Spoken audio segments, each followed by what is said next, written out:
Hello everyone, welcome to star IQ. मेरा नाम है सुनील और आज 9 दिसंबर 2020 के हरियाणा करंट अफेयर इस वीडियो में हम लोग जानने वाले हैं। आइए स्टार्ट करते हैं आज के करंट अफेयर। अगर आपको मेरे द्वारा पढ़ाए गए सभी लेक्चर्स का पीडीएफ फाइल चाहिए तो आप मेरे Telegram channel star IQ PDF को जरूर ज्वाइन कीजिएगा। बढ़ते हैं आगे। कल आपसे सवाल पूछा था, उसका सही जवाब क्या होगा? नाबार्ड की सहायता से सोनीपत के गन्नौर में कितने हजार करोड़ की लागत से मंडी बनाई जाएगी? तो one of the most important question, और इस क्वेश्चन का सही आंसर था 5000 करोड़ रुपए की सहायता से जो है गन्नौर के अंदर मंडी बनाई जाएगी। नाबार्ड बहुत इंपॉर्टेंट बैंक है। नाबार्ड का फुल फॉर्म आपसे पूछा जाता है हर बार, national bank for agriculture and rural development. तो काफी इंपॉर्टेंट बैंक है, इसका फुल फॉर्म आप जरूर याद रखिएगा। ठीक है, राजू चिंताला इसके चेयरपर्सन है, वो भी आप जरूर याद रखिएगा। बढ़ते हैं आगे और आज का पहला क्वेश्चन क्या है? हरियाणा में कब तक शराब की दुकानों में टैक्स चोरी रोकने के लिए इलेक्ट्रॉनिक तरीके से बिक्री रसीद देना अनिवार्य कर दिया गया है? तो हरियाणा के अंदर टैक्स चोरी ना हो, इसी वजह से इलेक्ट्रॉनिक तरीके से जितनी भी शराब की बोतलें बिकी है इनकी रसीद जो है एक इलेक्ट्रॉनिक तरीके से देना अनिवार्य किया है आने वाले साल 2021 के 15 जनवरी तक। यानी कि बी ऑप्शन जो है इस क्वेश्चन का हमारा वो बिल्कुल ठीक रहेगा। दर्शन कर लीजिएगा शराब की बोतलों का। लड़कियां तो देख के शायद राजी हो जाएंगी शराब की बोतलों को, लड़के बेचारे शराब के बारे में नहीं जानते, मुझे ऐसा लगता है। खैर, इससे न केवल गैर कानूनी तरीके से शराब की बिक्री को रोका जाएगा बल्कि निगरानी भी ठीक ढंग से रखी जाएगी। सर, इसकी घोषणा किसने की है? ये घोषणा की है हरियाणा के उप मुख्यमंत्री दुष्यंत चौटाला ने, और वीडियो कॉन्फ्रेंसिंग के माध्यम से हरियाणा के जितने भी जिले हैं यानी कि 22 जिलों के अंदर आबकारी एवं कराधान उपायुक्तों के साथ में बैठक की थी और उसमें अवैध शराब की बिक्री को रोकने के लिए नियमित रूप से छापामारी की जाए ऐसी घोषणा भी की है। तो चलिए, इतनी बातें आपको याद रखनी है इस पर्टिकुलर क्वेश्चन से। और एक बात और बता देता हूं आपको मैं, आबकारी एवं कराधान विभाग के प्रधान सचिव अनुराग रस्तोगी है और आबकारी एवं कराधान आयुक्त है शेखर विद्यार्थी। ये दोनों बातें आप याद जरूर रखिएगा। चलिए जी, आगे चल देते हैं हम लोग। अगला क्वेश्चन हमारा होगा कि हाल ही में हरियाणा सरकार ने गैर मान्यता प्राप्त निजी स्कूलों को कितने समय के लिए अस्थायी मान्यता प्रदान करने का निर्णय किया है? यह क्वेश्चन भी बहुत अच्छा है, आने वाले किसी भी पेपर में आप लोगों को ऐसा क्वेश्चन जो है देखने को मिल सकता है। हरियाणा सरकार ने गैर मान्यता प्राप्त, जिनको मान्यता नहीं मिली हुई, ऐसे निजी स्कूलों को एक साल के लिए, आने वाले एक साल के लिए अस्थायी मान्यता देने का निर्णय किया है। अब आप कहेंगे सर अस्थायी क्यों दिए, परमानेंट क्यों नहीं दिए? तो बच्चे जितने भी है उनके भविष्य को देखते हुए, क्योंकि फिलहाल ऐसा टाइम है कि जो मान्यता वगैरह है या उनकी वेरिफिकेशन होती है, सर्वे होता है, वो तो करवाया नहीं जाएगा। इसी वजह से मान्यता जो है इस आधार पे एक साल के लिए बढ़ा दी गई है। हरियाणा के अंदर 639 ऐसे स्कूल है जिनकी स्थायी मान्यता मिलना अभी के लिए पेंडिंग है, और ऐसे 699 ऐसे स्कूल हैं जो मान्यता रद्द होने के बावजूद भी अभी भी चल रहे हैं हरियाणा के अंदर। और हरियाणा शिक्षा बोर्ड है, इसका आपको पता ही होना चाहिए 1969 में इसकी स्थापना हुई थी, और इसकी बात अगर करते हैं डॉक्टर जगवीर सिंह जो है इसके चेयरपर्सन है। इतनी बातें आपको याद रखनी है इस वाले क्वेश्चन से। हाल ही में हैफेड ने किसके साथ में एमओयू पे हस्ताक्षर किए हैं? ये क्वेश्चन भी बहुत अच्छा है। हैफेड ने अभी रिसेंटली, एमओयू का मतलब होता है मेमोरेंडम ऑफ अंडरस्टैंडिंग, जो है वो किसके साथ हुआ है? एफपीओ के साथ में। यानी कि बी ऑप्शन जो है इस क्वेश्चन का हमारा वो बिल्कुल ठीक रहेगा। ये हरियाणा के सहकारिता मंत्री बनवारी लाल की उपस्थिति में हैफेड कॉर्पोरेशन कार्यालय के अंदर पंचकुला में हरियाणा राज्य सहकारी आपूर्ति विपणन महासंघ लिमिटेड, जिसको हैफेड कहते हैं, और किसान उत्पादक संगठन, ठीक है, जिसको हम लोग एफपीओ कहते हैं, ठीक है, के बीच में आज एक समझौता हुआ, ठीक है। और ये जो समझौता हुआ है इसके अंदर मेनली होगा क्या? इसमें किसान जो भी हैं वो अपने उत्पाद है वो हैफेड के जरिए बेच सकेंगे।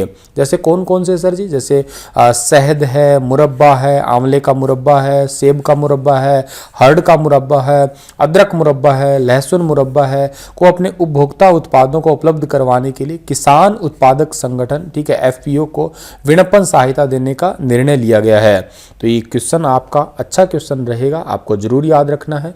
आप मुझे कमेंट में क्वेश्चन लिख के बताइए हैफेड के नए चेयरपर्सन कौन बने हैं। अगर आपको डेली करंट अफेयर पढ़ने की की आदत है तो शायद आप इस क्वेश्चन का आंसर जरूर दे देंगे। ठीक है भाई। और हैफेड का फुल फॉर्म भी आपको पता होना चाहिए, Haryana state cooperative supply and marketing federation limited. ठीक है, आगे जाते हैं तो अगला क्वेश्चन हमारा होगा, हाल ही में किसने यह आदेश दिया है कि वरिष्ठ नागरिकों की संपत्ति में रह रहे करीबी रिश्तेदार को उन्हें गुजारा भत्ता देना ही होगा।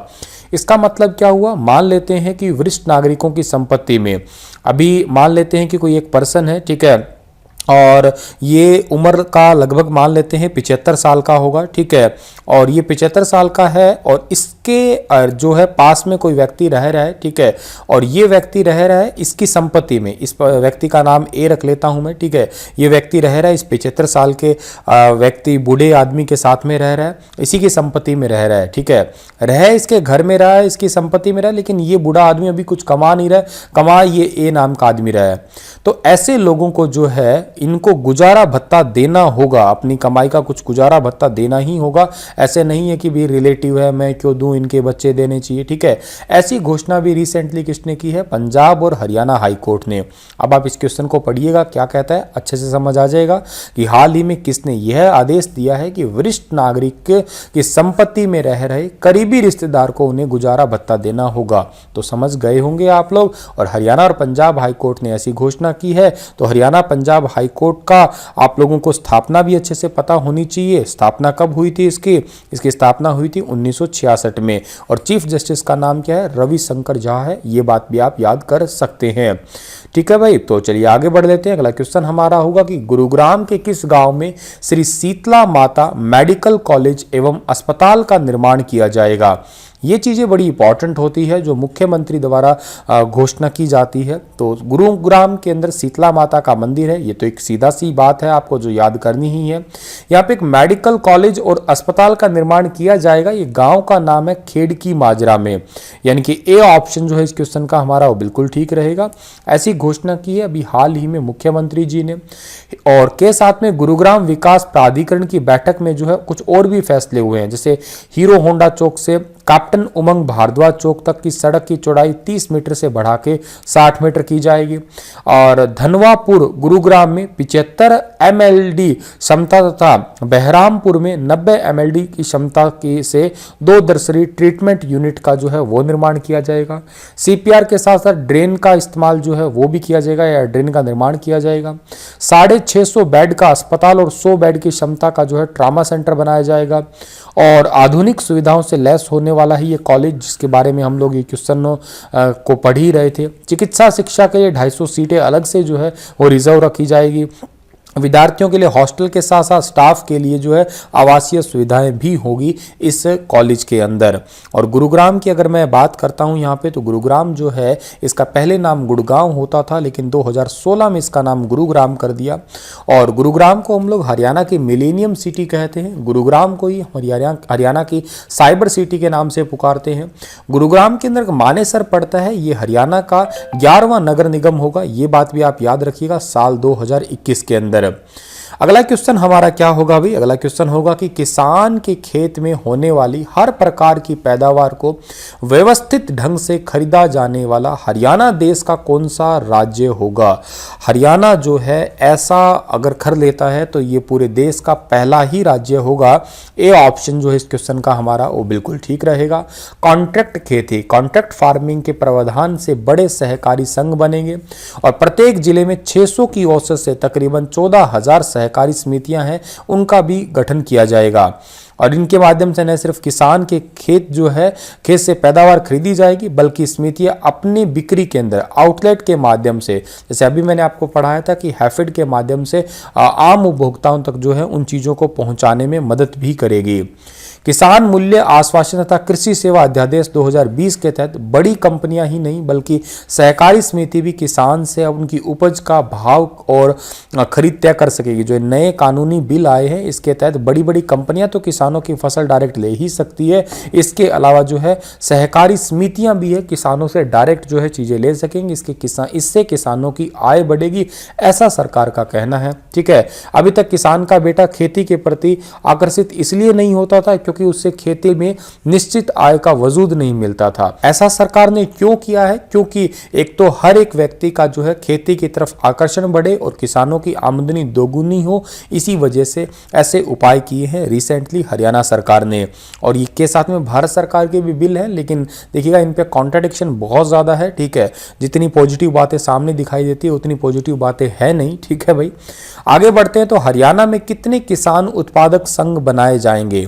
तो हरियाणा के अंदर जो है 1000 किसान उत्पादक संघ बनाए जाएंगे। ए ऑप्शन जो है इस क्वेश्चन का हमारा वो बिल्कुल ठीक रहेगा। देश भर में करीब 10,000 किसान उत्पादक संघ जो है वो बनाने जाने का जो है काम चल ही रहा है। इसमें से 1000 किसान संगठन जो है वो अकेले हरियाणा सरकार बनाएगी। और हरियाणा सरकार 486 एफपीओ भी तैयार कर चुकी है, जिसमें तकरीबन 75,000 किसान जो है वो डायरेक्ट जुड़े हैं। कम से कम 1 लाख और किसानों को एफपीओ से जोड़ा जाएगा, ताकि जो है जितनी भी बाजार से रिलेटेड आपकी सुविधाएं हैं, योजनाएं हैं, उनकी जानकारी जो है वो तुरंत प्रभाव से किसानों को मिल जाए। कम से कम 11 किसान और अधिकतम कितने भी किसान संगठित होकर एफपीओ बना सकते हैं?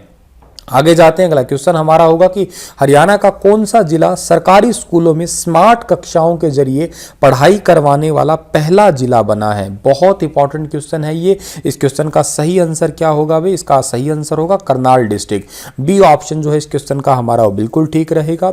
मुख्यमंत्री ने स्मार्ट सिटी प्रोजेक्ट के तहत करनाल के अंदर राजकीय कन्या वरिष्ठ माध्यमिक विद्यालय में स्मार्ट शिक्षा परियोजना का उद्घाटन किया। इस परियोजना के अंदर जो है इस पूरे शहर के तकरीबन 9 स्कूल में 53 क्लासरूम जो है वो बनाए गए हैं। और पहली बार ऐसा हुआ है कि स्मार्ट सिटी बिल्डिंग जो है तैयार की गई है हरियाणा के अंदर। इस प्रोजेक्ट पे टोटल बजट या खर्चा आया है 3.67 करोड़ रुपए का जो है वो बजट आया है। सर इसमें कैसी एजुकेशन होगी? स्कूलों में मैथमेटिकल पार्क होंगे, ज्योमेट्री के सभी कॉन्सेप्ट होंगे, 3D मैप्स होंगे, ठीक है, और एक्सपीरियंस लर्निंग होगी, ताकि बच्चे जो है 55 इंच की एक बड़ी एलईडी लगाई है, उस पर इंटरेक्टिव डिस्प्ले है, ताकि सारी चीजें जो है विजुअल तरीके से पढ़ सके, सीख सके। और इसके साथ साथ जो है एक रोबोटिक लैब भी बनाई गई है, ताकि जो है बच्चे रोबोटिक ट्रेनिंग भी ले सके। और बायोमेट्रिक है, फेस डिटेक्शन है, कार्ड रीडर है, इन तरीकों से हाजिरी का भी प्रावधान है। ठीक है, अभी फेस रीडर करके हाजिरी या बायोमेट्रिक से जो है वो आपकी अटेंडेंस लग सके। वो एब्सेंट और प्रेजेंट वाला वो यस सर मैं आया हूँ जी, मैं नहीं आया जी, किसी और की अटेंडेंस बोल देना, ये काम जो है यहाँ पे अब हटा दिया गया है। करनाल हरियाणा का नवीनतम पद्धति से बसाया गया शहर है। लिबर्टी जूतों के लिए बहुत ही फेमस शहर है, ये बात भी आप याद रखिएगा इस वाले क्वेश्चन से। अगला क्वेश्चन होगा कि हरियाणा के मुख्य सचिव जो श्री विजयवर्धन हैं, इनसे संबंधित अधिकारियों को किस योजना के तहत बायोगैस प्लांट लगाने के लिए गौशालाओं का सर्वेक्षण एवं मैपिंग करने के निर्देश दिए हैं? एक्चुअल में जो हमारे विजयवर्धन है, इन्होंने इनसे संबंधित मतलब जो इनके लिंक में आते हैं सारे के सारे डिपार्टमेंट, और उनके अंदर जो भी व्यक्ति बायोगैस प्लांट से जुड़ा हुआ है, फॉर एग्जांपल कोई भी जिसका आपका चेयरपर्सन है इस प्लांट से रिलेटेड, या यहाँ इस प्लांट को फंडिंग वगैरह देता है, उन सभी के लिए गोबर धन योजना से जो है इन सभी को कनेक्ट करने का या इस सर्वेक्षण करने का निर्देश दिया है अभी हाल ही में हरियाणा के मुख्य सचिव विजयवर्धन ने। और ताकि इन प्लांट में गांवों में सस्ती दरों पर बिजली या खाना पकाने के लिए गैस मुहैया करवा सके। आगे बढ़ते हैं। अगला क्वेश्चन होगा कि हरियाणा सरकार में मनोहर लाल खट्टर ने, जो कि हमारे हरियाणा के मुख्यमंत्री है, अनुसूचित जाति एवं विकास निगम के माध्यम से वर्ष 2020-21 के दौरान नवंबर 2020 माह तक 1115 लाभार्थियों को वित्तीय सहायता राशि दी गई है। तो इस क्वेश्चन का आपका जो सही आंसर होगा वो होगा 773 लाख रुपए, यानी कि सी ऑप्शन जो है इस क्वेश्चन का हमारा बिल्कुल ठीक है, जिसमें से जो है 71.83 लाख रुपए जो है इसकी सब्सिडी के तौर पे जो है वो भी शामिल है। तो इतनी बातें आपको याद रखनी है इस वाले क्वेश्चन से, और इसी के साथ में तो ये लेक्चर समाप्त होता है। और आपके लिए क्वेश्चन क्या होगा, जेसी बोस विश्वविद्यालय फरीदाबाद ने हाल ही में किसके साथ समझौता किया है? NHAI, DRP, DSSP और इनमें से कोई नहीं। बताइए विस्तार से इस क्वेश्चन के बारे में। कल फिर हाजिर रहूंगा लेटेस्ट अपडेट के साथ, तब तक आप हंसते रहना, मुस्कुराते रहना। धन्यवाद। 1-2 दिन में थोड़ा सा आउट ऑफ स्टेशन हूँ, शादी ब्याह में थोड़ा सा बिजी हूँ दोस्तों की, तो थोड़े क्वेश्चन ये लेट डल रहे हैं, तो मुझे माफ़ करिएगा। 2-4 दिनों के बाद में मैं रेगुलर होके इन्हें कोशिश करूँगा कि मॉर्निंग में ही डाल पाऊँ मैं। धन्यवाद।